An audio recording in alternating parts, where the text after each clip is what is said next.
Okay, we back. Fourth Quarter Boys Sports. It is the illustrious one, Professor Lake. We're talking about the Chicago Bears defensive line, which consists of Akiem Hicks at defensive end, Eddie Goldman at nose tackle, and Jonathan Bullard at defensive end. The most important investment for an artist is their production. What can I say? Purchase this beat today. Top 10 defense, great on the run. But where are we going to get this pass rush from? How are we going to get this generated in tandem with the linebackers that we have right now? Behind Akiem Hicks, Eddie Goldman, and Jonathan Bullard, you got Roy Robinson Harris at defensive end behind Akiem Hicks. You got John Jenkins behind Eddie Goldman, and you got Rashad Coward behind Jonathan Bullard. Most of these guys have had decent NFL experience. Jonathan Jenkins had a career in Seattle and I think New Orleans. Ward Robinson Harrison is a guy we picked up as an unsigned rookie free agent. And same goes for Rashad Coward. Now what's interesting is I'm looking at this new depth chart, and I know they had Rashad Coward playing guard on offense. Now he's back on defense. So I really think he's on the bubble. Behind those guys, you got Will Parasek. He's also a long snapper as well. And he's behind Roy Robinson Harris. You got Bilal Nichols. They have him slotted as a nose tackle, but I think he could also be a defensive end as well. And behind Rashad Coward, you got Nicholas Williams, free agent that we picked up this offseason.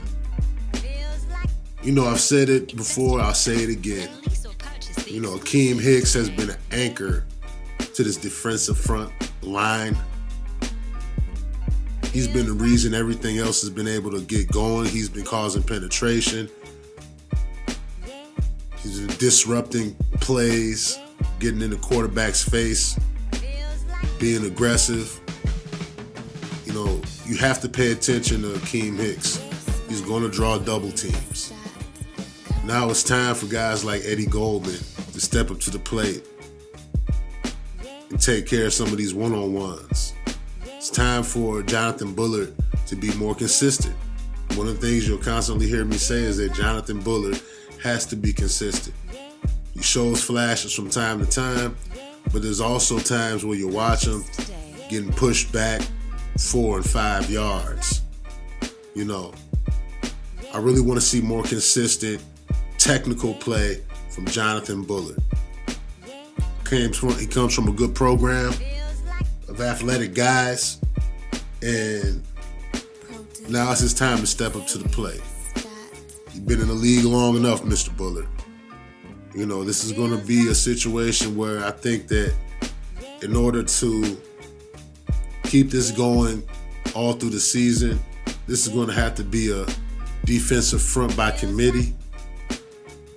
Again, Akiem Hicks, he's a young guy, but he's getting older. He's getting a lot of reps, and you don't want to run him into the dirt early into the season. I think a lot of these other defensive linemen need to step up to the plate and make plays, to take advantage of some of these one-on-ones, be more explosive, cause more havoc.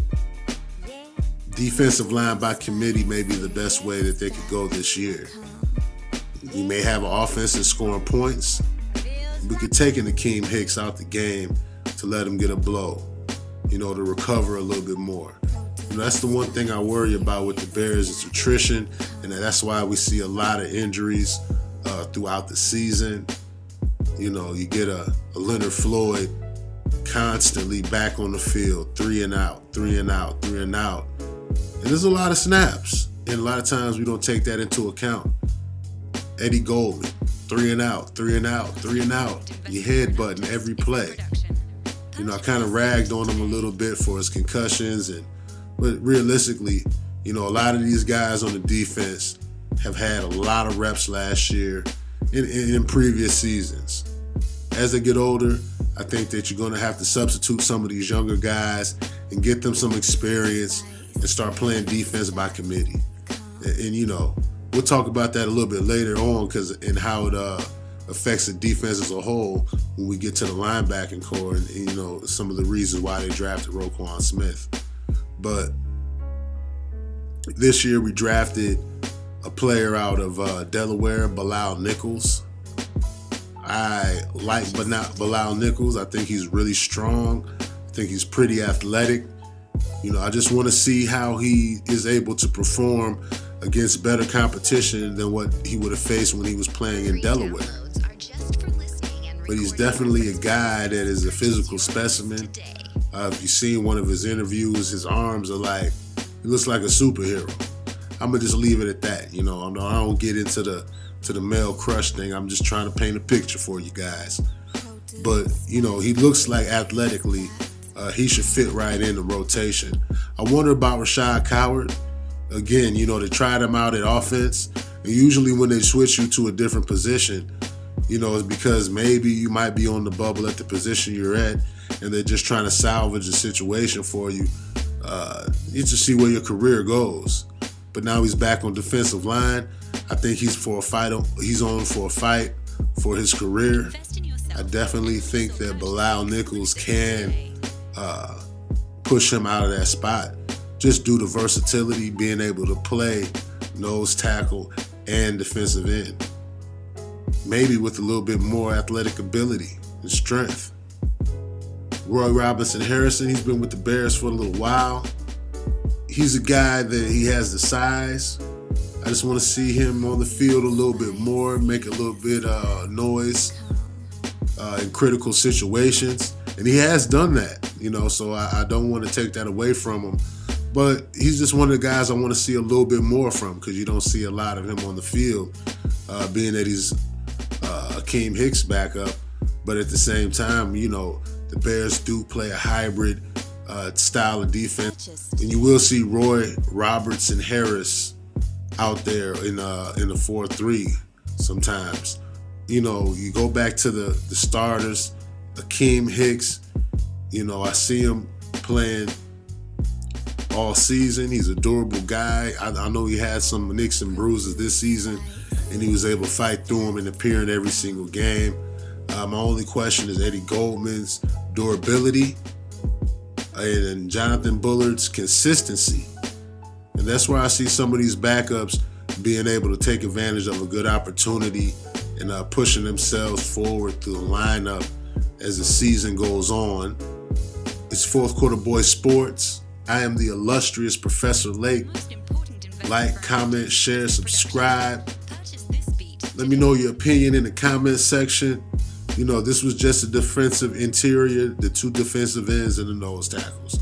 So the next time I come back with you guys, we're going to cover, I don't know, man. I want to cover the linebackers, but I think I'll go with the running backs first. We'll go back to the offensive side of the ball, and we'll cover the running backs. But like I said, in the comment section, let me know what you think. You know, the Bears has had a really good defense last year. I'm looking for Vic Fangio to take this team to the next level, especially with the new addition of Roquan Smith. You know, a couple of the backup linebackers that we picked up, a couple of the edge rushers that we picked up at the end of the draft, and as unsigned rookie free agents. So I think that they're really going to have a lot of talent in the mix to really see how we can put the best product on the field once again during the 2018 season. What kind of quality depth can we develop? And, you know, like I said, man, I think Ryan Pace is really getting some guys on the team that athletically can hang with some NFL talent. Now it's just learning the playbook, getting your assignments down, you know, playing aggressively every single play. But you know what it is. Fourth Quarter Boys Sports. I am the illustrious one, Professor Lake. Like, comment, share, subscribe. And I'm going to holler at y'all with them running backs. I'm out.